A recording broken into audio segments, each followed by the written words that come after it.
folks, this is Johnny, and in this video we're going to take a look at Auto Punch. And this subject comes up from a question that was posted in the Facebook group about how do I hook up a punch pedal to Studio One if I don't have a fader port. Now, all fader ports, as far as I'm aware, have a punch pedal input that is automatically assigned to the record button, and you can reassign them to actually just to start, stop, or whatever you want to do.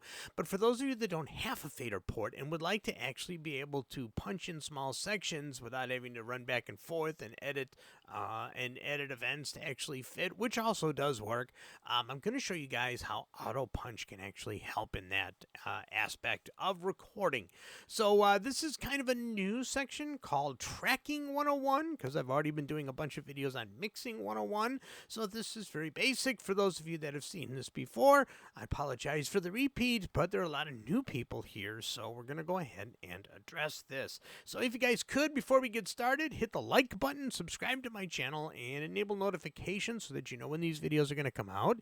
If you really like me, you can go ahead and hit the join button under the video and actually give a couple bucks a month to actually get some special features and some videos ahead of time. Or if you really want a good array of videos that I can post on YouTube, look in the description and become a member of my Patreon page. And there is the same price. Same prices are there. If you just want $2 a month, that'd be great. And you get a whole bunch of stuff that you can't get on, that I can't put on YouTube, I should say. All right, so here we are in the classroom, and what we're going to do is we're going to take this guitar part here.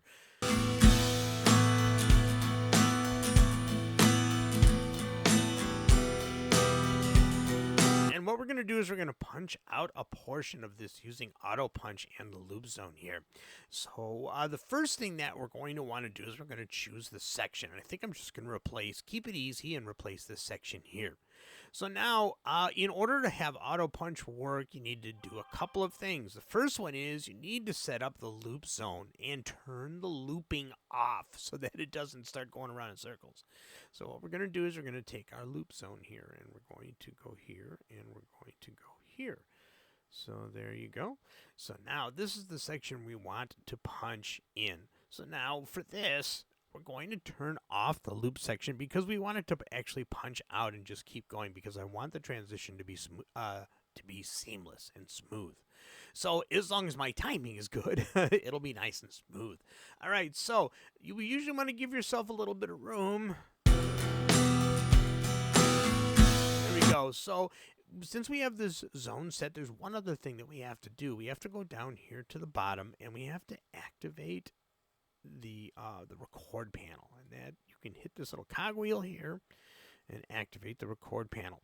So we want to make sure that we're on record mix. We don't want to do takes because we're not looping, and we don't want any of these controls. Here's the record mode. We don't want replay. We don't want any of these activated. So we just want everything. I know this says instrument, but I usually just go ahead and keep this checked.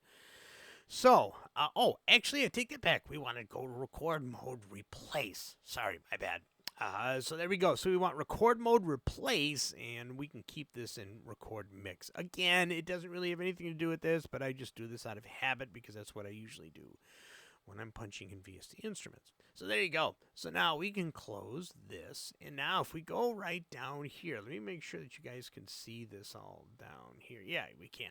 Excellent. So if you look here, there are two little icons right here. One says Auto Punch. The other one says Pre-Roll. We could use the Pre-Roll, but I just like to just go back to a certain distance and let it punch. And I'm going to activate Auto Punch. See, it turns red right there. All right. So now with that checked, what I'm going to do is I'm going to hit the record button. And hit the record button. It's not going to actually engage until it reaches this portion here that is in the loop zone. So let me get set up like this. And all right, so let's give this a shot.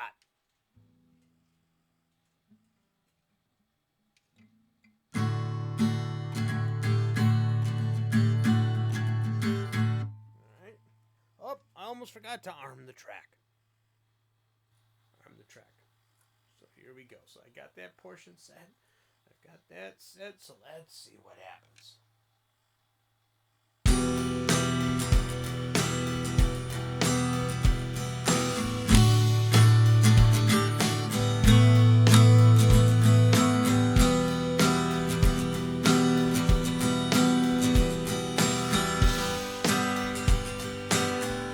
All right. So let's see if that worked. Ready?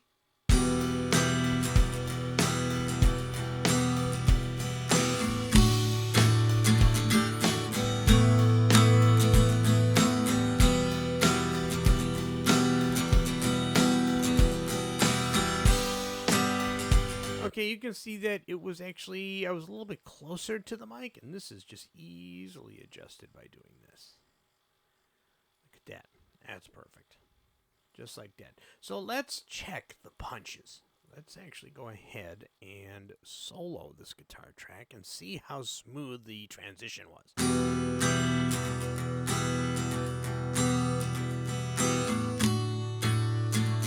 got a little click there. But I think that's from my pick. Oh, there we go. That one was perfect. Yeah, I think that was the pick. So what can I do to get rid of that? So I think I can actually do a little bit of crossfade here. Ooh, that's not bad.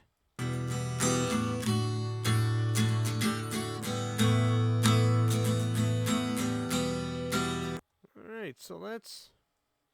So yeah, so I've got the crossfades going here.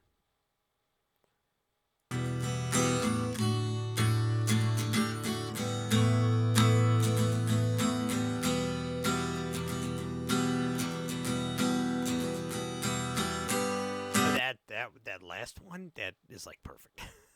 It's really seamless. All right, so there is still a little bit of an anomaly there, but I think I'm going to leave it because when I turn on the drums, I think it's pretty much invisible.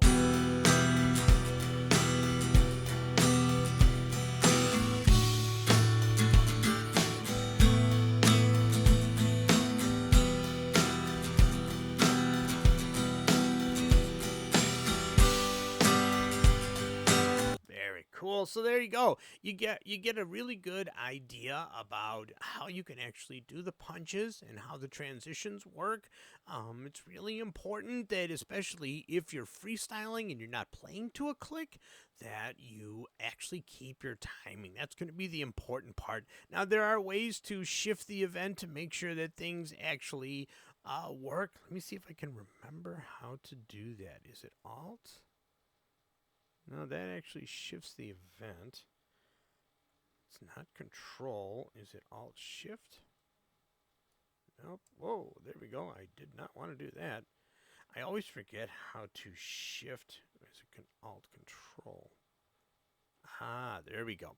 So if you hit Control and Alt, show you how that works. Looks like it doesn't work with... Oh, there we go. So if you hit Control and Alt, you have a little bit of room to actually shift the punch. See? Just like that. And you can get it really nice and exact. Oh, that's actually not bad now. Let's see what this one sounds like. There you go. So the Alt Shift, let's see, the Alt Control, I keep saying Shift, the Alt Control command lets you move within the recording range. So let's say for this part here, if I placed something a little bit at a time, this is kind of like a bonus section here.